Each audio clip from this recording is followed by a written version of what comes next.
how do we come together as a community and create wealth?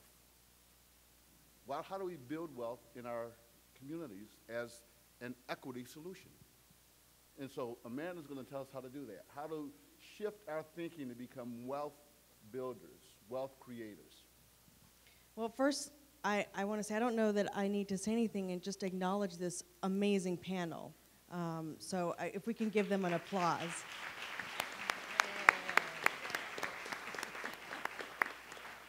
Because I would actually like to raise up what I heard from the panel and kind of get to your question, Frank. Because I would also admit that I'm not the expert in wealth building. That is, a new arena for PolicyLink. But as we're seeing the racial wealth gap widening, it is a problem that we cannot ignore. And the one thing I'll add about the wealth building piece is that what's so important is to look at it from a historical perspective in that income is what you get as your paycheck, but wealth is generational. And generation after generation, we are not building wealth in communities of color. And there have been policies that have been put in place to ensure that there are certain communities that build wealth and others that don't. So how do we undo those policies and ensure that wealth building is being created in communities that have not seen that? And so there are a variety of strategies, and I think we've heard some on the panel today. And I alluded to some in my examples, but I am happy to share some of our more specific work as part of whatever the slides to share and any other additional resources specifically on that issue. But I wanted to say that what, to me, the common themes were and what I heard from the panel in their remarks is that it actually goes back to the 4 fundamental questions that I put as part of the equity definition, which is each of them address these 4 questions that we need to come back to. Who benefits, who pays or gets harmed, who leads, and who decides?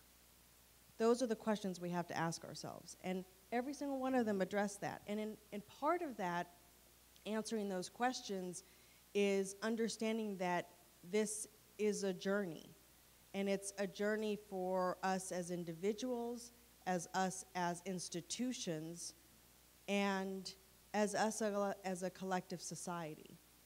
And so the journey itself is to not only lift up what works when we have those successes, but also being humble and conscious enough to also state what doesn't work and where we've made missteps. And that's just as critical piece to this work.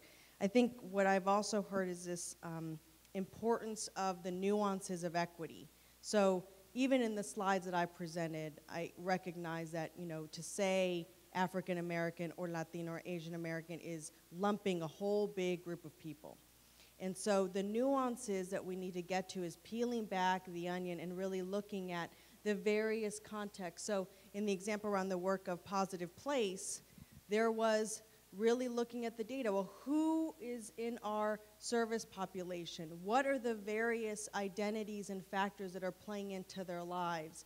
And then what does it mean for the work moving forward? So the nuances are critical, and the nuances are going to help us from perpetuating these Band-Aid strategies.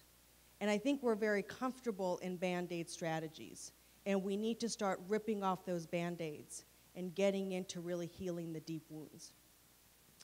So I would just actually end by saying that, what I've really heard is ideas around how do we go from marginalization and disconnect to integration and being whole and complete.